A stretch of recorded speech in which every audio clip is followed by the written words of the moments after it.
In this video, I'll be showing you how to make McCalls 8051, which is the skirt pattern. In this pattern, it's a pencil skirt that comes in 5 different lengths. You can see back here, A is the longest, it goes all the way to your ankles, and then E is the mini skirt. For this video, I will be making view E, which is the mini skirt in a size 10.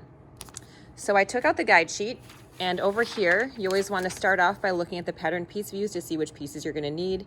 I'm going to use pieces 1, 2, 3, and 4. I'm going to eliminate piece 5 because that's the carrier. The carrier is the belt loop, which I'm not going to use in my skirt. Okay, so I've taken out the pattern piece here. And let me turn it around so you can get a full view of everything. Okay, you'll notice that for all views, they're using the exact same piece. The only difference is at the bottom is going to be different lengths depending on the view that you're going to be using. So for me, over here,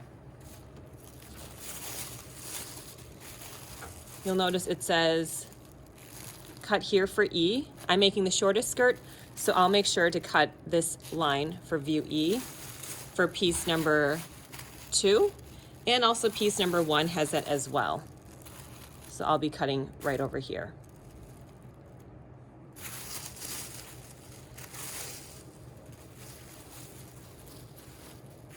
When you cut the pattern pieces, also remember these are the darts. You're not going to cut into the pattern piece. You want to cut just right above it where the cutting line is.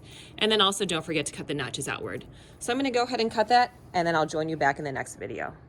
Okay, I have all of my pieces cut out now, so we're ready to begin pattern layout.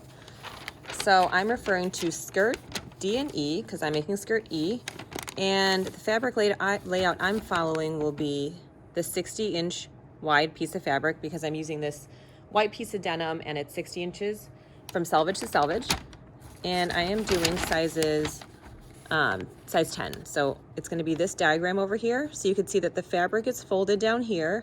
The 2 opposite selvage edges are touching, and then we're going to lay them out accordingly. So over here's my piece of fabric. I already have it folded in half the way it came off of the bolt, and you can see the 2 selvage edges are over here, and we have the fold of fabric on the opposite side. Okay, piece number 2. You're going to notice pieces either have a place on fold symbol or a grain line. On this particular pattern piece, you'll see that it says center front on fold. So this piece number 2 has to go on the fold. So here's my folded edge. I'm going to put it right here. I'm going to bring it down to the bottom so we can try to maximize the use of this fabric. I'm just going to lay them all out before I pin anything down. Piece number 1 has a grain line, which you can see over here. It says grain line. And so the grain line is going to always run parallel to the selvage. So I'm going to nestle it in right here, very close to piece number 2. And again, roughly placing it so the grain line is parallel to the selvage, which is down here. And I'll measure that once I pin it, when I'm ready to pin it down. Piece number 4 has center front on fold. So this piece is going to go right over here where you see that symbol. It has to be right up on the folded edge. Put it right up on the edge. There should be no gap between the fabric and the pattern piece. And then this pattern piece has a grain line. So this just again has to run parallel to the selvage. So we'll put it right over here. Okay. And I am ready to begin pinning. So when I pin, I always want to make sure that I'm pinning the folded edge first. So I'm just going to secure the whole row of pins here, spacing them out about a hand width apart.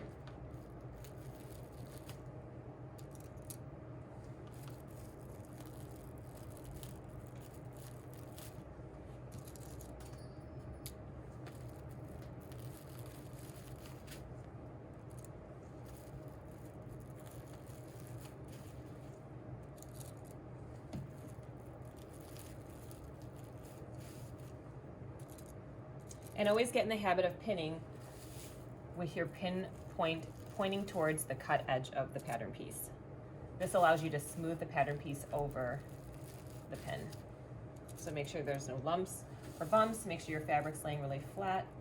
Also, quick note is if you have a directional print, you want to make sure that your directions are, the print of the fabric is always correctly aligned. So make sure if you have a design with like maybe words, make sure that the words are upright, aligned with the pattern piece, so that your words don't end up upside down when you make them. Okay, over here, piece number 4 is going to go right on the fold, so I'm going to put my 2 pins here first.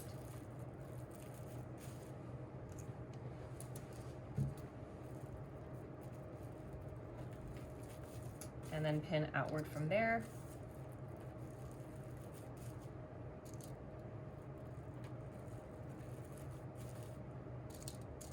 I think the 4 corners are good, and then 1 in the middle to secure it along the curve. Okay, and then this one, I just roughly placed it, but now I'm going to double check that the grain line is parallel to the selvage. So you're just going to measure the grain line to the selvage, put your finger where that is. So this is about 12 inches, and then move it down. Also 12 inches, so we know that we are aligned over there from grain line to selvage. It's perfectly parallel. I'll put a pin first through the selvage just to make sure that the pattern piece isn't shift, and then I'll continue pinning around the piece now.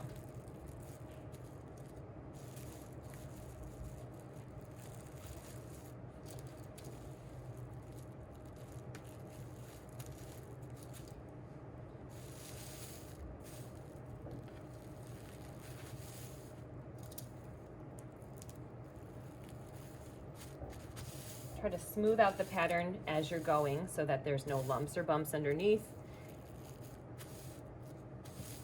And also when you're pinning, try not to lift the fabric too much. Notice how I'm just sliding the pin in, lifting it with a pin, and then piercing it through like that. That prevents any like lumps from happening underneath the pattern piece. Okay, last piece over here, piece number 3, I'm going to bring this down. And again, this grain line should be parallel to the selvage.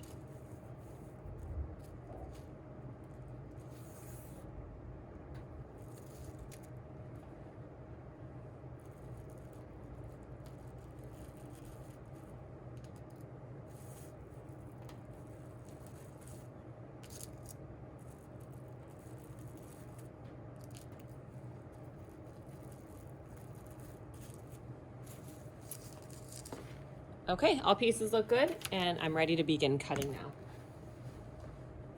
When you're cutting, remember these are place on fold pieces, so you do not cut through the folded edge. So I'm going to avoid that and just go around the other 3 sides. Also remember to cut around the notches outward. So you'll notice I'm going to cut one out here. I'm cutting above the dart here.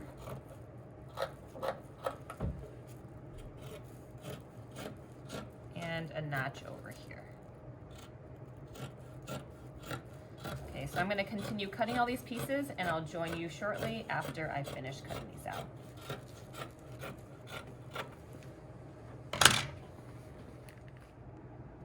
Okay, all my pieces are cut out now. Pieces 2 and also piece number 4 are not cut on the fold. You want to make sure that they remain one solid piece once you unpin it. Okay, and there's one more thing we have to cut out before we're ready to begin sewing. So over here, you're going to notice there's a section in the cutting layout with fusible interfacing for all views. You're going to need pieces 3 and 4 for this.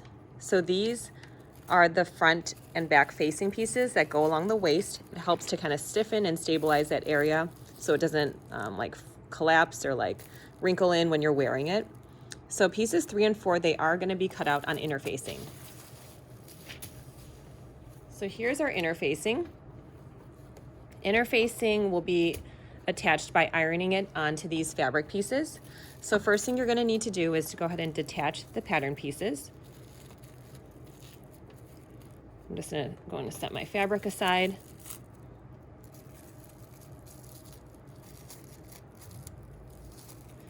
And we are going to cut 2 on the interfacing. And then this one is cut 1 on the interfacing. So it's cut pretty much the same way that it was on the fabric. Okay, so with interfacing, there's no grain line or anything. What I'm gonna do is I'm just going to fold this right off the bolt here so I can get a fold because one of the pieces is placed on fold. It's piece number 4. So I'll pin it over here along the fold of the interfacing.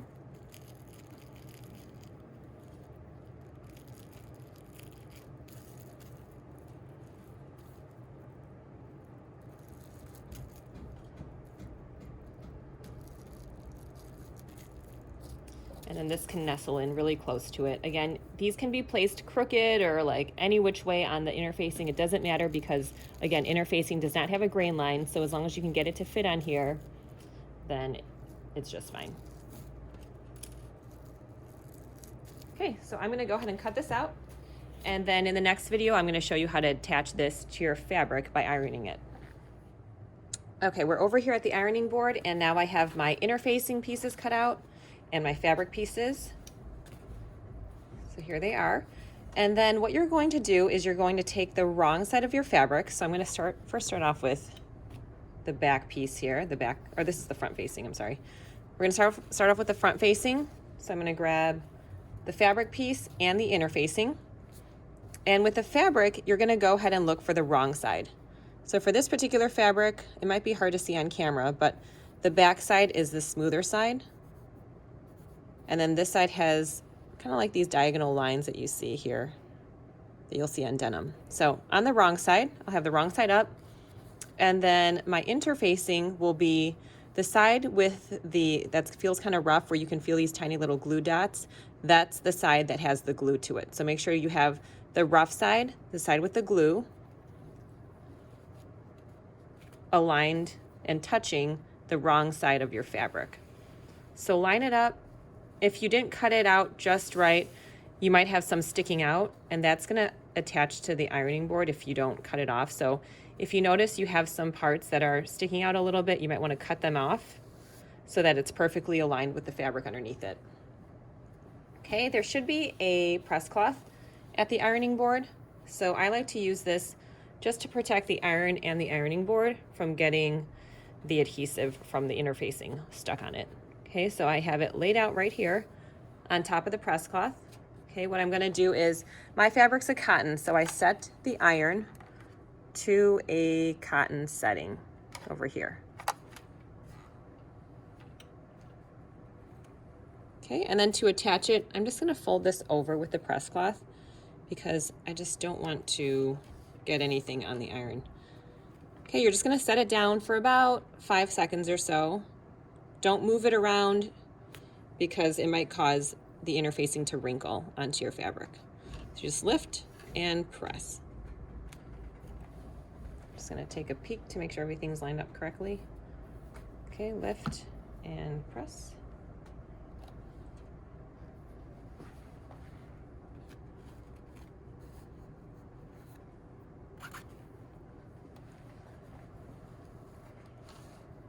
Okay, and then after I've done that,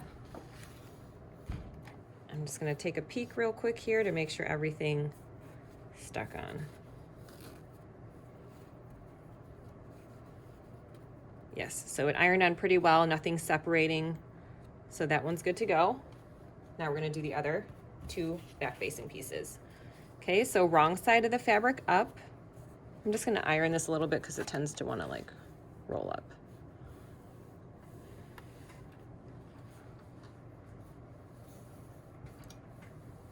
Okay, now it's laying flat. Okay, so now we're gonna take our interfacing, again, the rough side, touching the wrong side of the fabric. Align it just right so that there's no interfacing sticking out. If there is, trim it off before you iron it. So that looks good. I'm gonna gently put this over it. And just like I did before, you just leave it on here 5 seconds with a firm press and then move it down.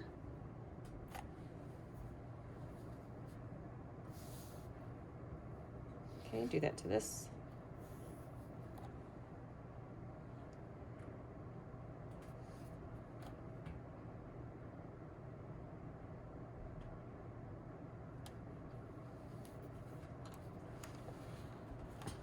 And again, take a peek to make sure everything ironed correctly. If it didn't, you can go back and just press it again. Yep, everything's on there. Okay, now all our pieces are ready, so we're ready to start our sewing.